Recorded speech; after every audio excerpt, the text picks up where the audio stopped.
Hello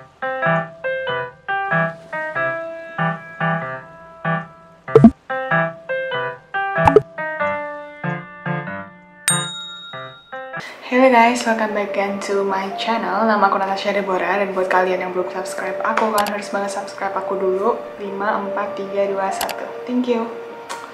So guys, di video hari ini aku bakalan ngebahas lagi tentang sebuah kasus pembunuhan yang questionable banget lah. Kenapa pembunuhan ini bisa terjadi, dan kayak gak ada lead yang jelas tentang pembunuhan ini sampai detik ini bahkan. Ini adalah salah satu kasus pembunuhan terbesar di Malaysia. Kalau misalnya kalian tahu, dia itu seorang anak kecil bernama Nurin Jaslin. Nah, kalau misalnya warga negara Malaysia nih, gak mungkin gak ada yang tahu tentang kasus ini. Kayak 90% dari negara Malaysia itu pasti tahu tentang kasus ini. So, without any further ado, kita langsung masuk aja ke videonya. Siapakah Nurin Jaslin? Kasus pembunuhan yang paling besar di Malaysia dan yang sempat menggegerkan dunia. Bahkan ini tuh kayak bisa disamain sama kasus kematiannya Marilyn Monroe.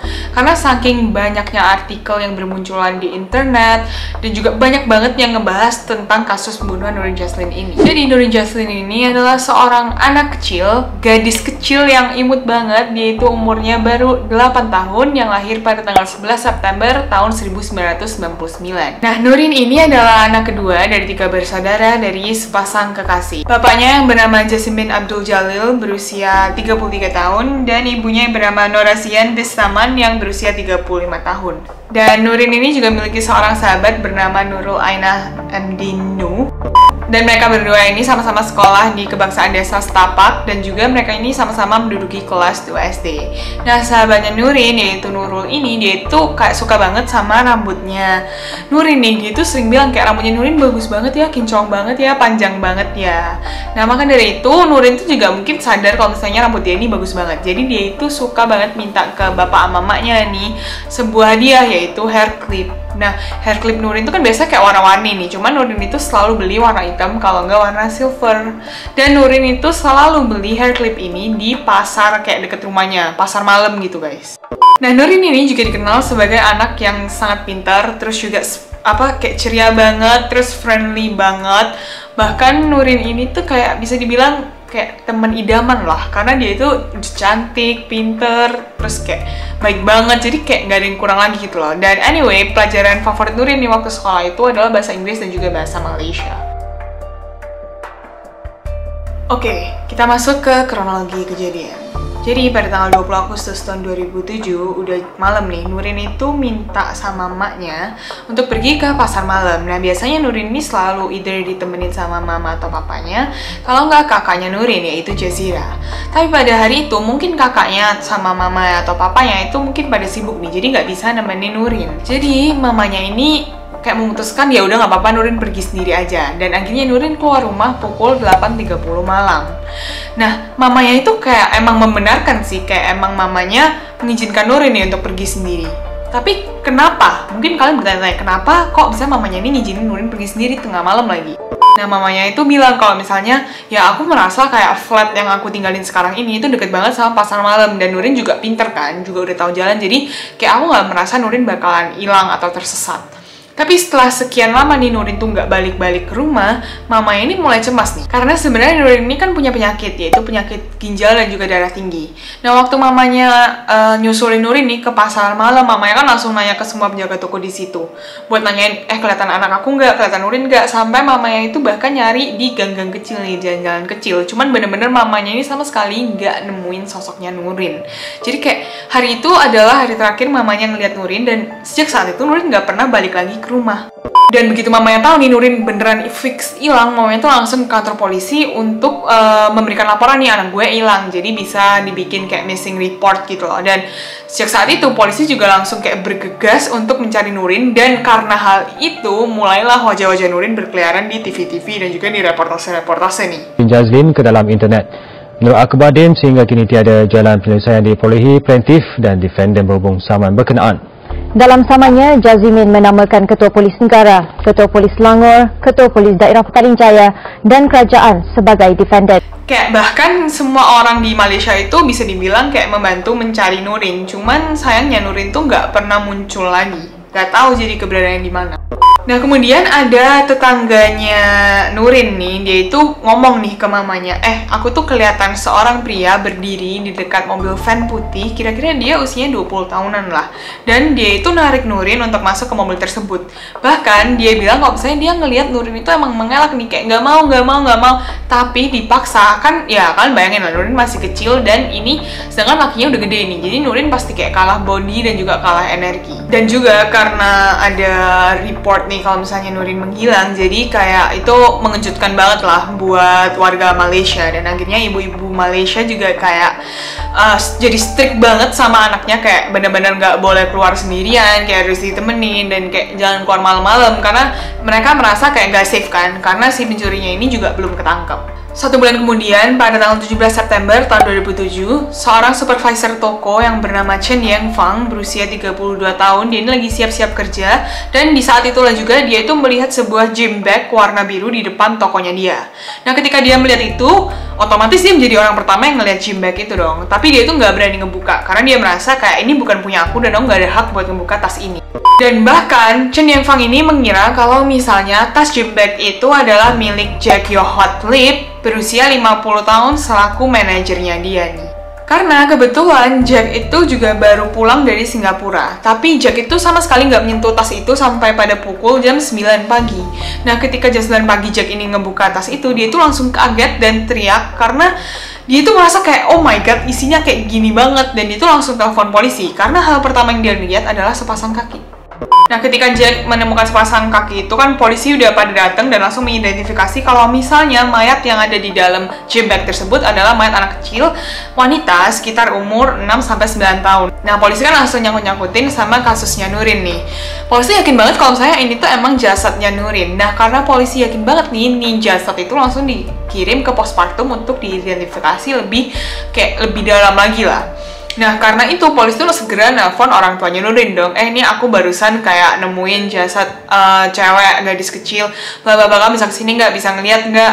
Akhirnya orang tuanya Nurin pun bergegas datang ke kamar mayat di salah satu rumah sakit di Kuala Lumpur untuk mengidentifikasi apakah ini bener nih anaknya. Karena mereka orang tuanya dong, mereka pasti yang lebih tahu nih tubuh anaknya gimana. Tapi saat itu bapaknya ini bilang kalau misalnya ini bukan jasad Nurin nih. Aku tuh hafal banget sama tubuh Nurin. Ini tuh bukan jasad Nurin dan aku tuh yakin banget kalau misalnya Nurin ini masih hidup. Karena bapaknya bilang ada slightly different di giginya jasad itu sama ada luka di badan. Jadi di badan Nurin tuh sebenarnya kayak ada luka gitu loh guys. Cuman yang di badan jasad itu tuh nggak ada. Nah, menurut bapaknya Nurin nih, Nurin tuh giginya kayak nggak ada gapnya, Kak. Kalian tau gak sih kayak gigi yang ada gapnya gitu? Nah, Nurin tuh nggak ada gapnya gitu loh. Tapi jasad yang dikasih itu kayak ada gapnya. Jadi bapaknya tuh makanya yakin banget nih kalau misalnya ini tuh bukan Nurin. Dan juga kata bapaknya nih, Nurin tuh sebenarnya punya luka di bagian pahanya. Jadi bapaknya yakin banget kalau misalnya nih jasad bukan jasad Nurin dah. Namun pada tanggal 20 September tahun 2007, tepatnya 3 hari setelah bapaknya bilang nih kalau misalnya ini bukan jasadnya Nurin, bapaknya ini tiba-tiba bilang, oh itu bener nih jasad anak saya, yaitu Nurin. Nah, kenapa nih bapaknya bisa tiba-tiba berubah pikiran? Karena setelah kepala kepolisian Petaling Jaya ACP Arjunadi Muhammad itu kayak beritahu bapaknya nih kalau misalnya udah di tes nih DNA yang ada di gym bag itu sama DNA-nya Nurin ternyata cocok. Jadi bapaknya udah kayak gak bisa pura-pura kayak ya anak aku masih hidup. Jadi bapaknya harus bilang bener, harus bisa menerima kalau misalnya Nurin emang udah gak ada. Dan Arjunadi juga bilang nih ke bapaknya Nurin kalau misalnya Nurin ini bener-bener udah dilecehkan banget, kayak benar-benar dilecehkan dan juga dibunuh secara brutal. Karena waktu dilakukan otopsi, mereka itu menemukan sebuah timun dan juga beranjaya atau terong gitu di dalam tempat privatnya Nurin. Which is like, oh my god, kenapa ada orang yang bisa ngelakuin itu sama anak kecil? Aku nggak ngerti.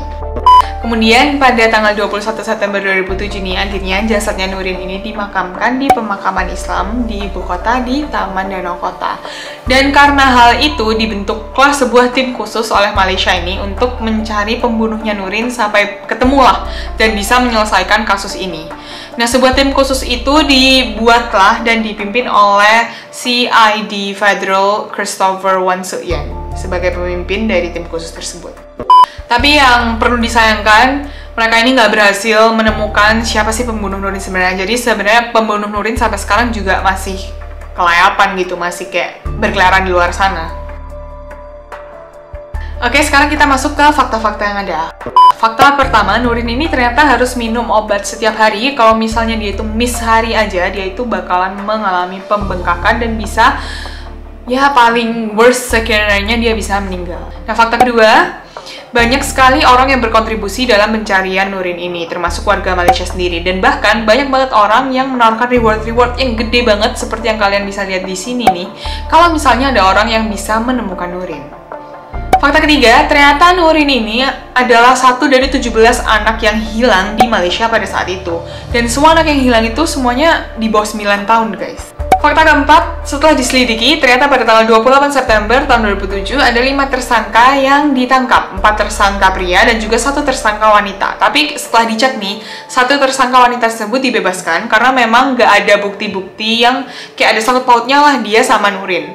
Dan 4 tersangka lainnya yang pria ini setelah 7 hari ditahan, kemudian dibebaskan juga. Karena setelah diselidiki lebih dalam lagi, memang mereka benar-benar clean dan gak ada hubungannya sama Nurin. Fakta berikutnya, pada tanggal 2 Oktober tahun 2007, Michael Datu Chong menawarkan reward sebesar 20.000 ringgit Malaysia buat siapapun yang berhasil menemukan pembunuhnya Nurin ini siapa sebenarnya. Fakta berikutnya, sama pada tanggal 2 Oktober tahun 2007, polisi ini menangkap seorang wanita Indonesia yang bernama Fitriani.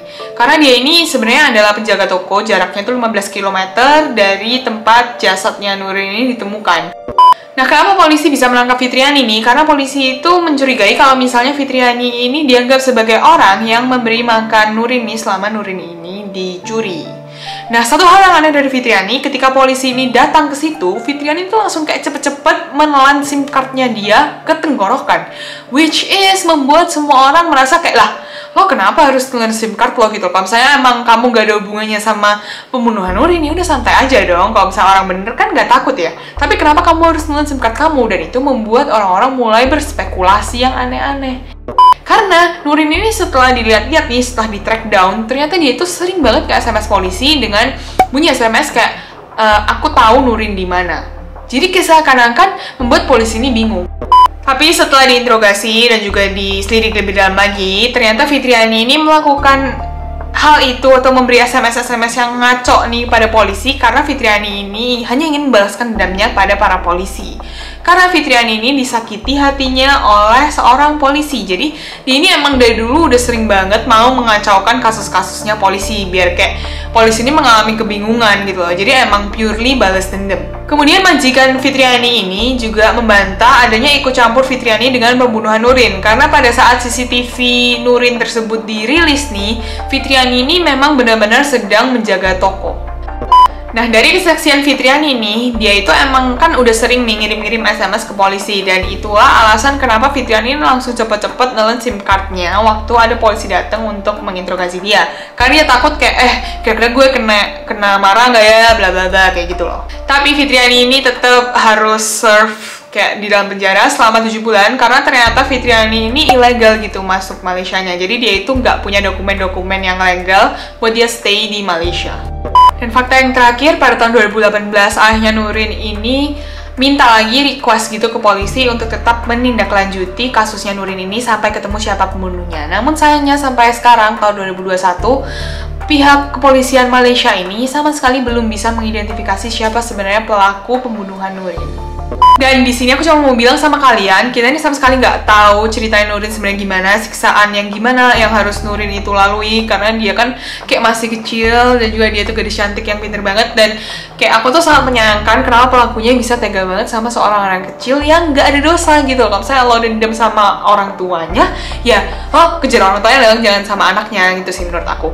Dan aku mau ingetin sama kalian sekali lagi kalau misalnya ini semua itu adalah sebuah teori konspirasi atau teori-teori publik lah, sama sekali nggak ada teori aku sendiri, sama sekali nggak ada spekulasi aku pribadi.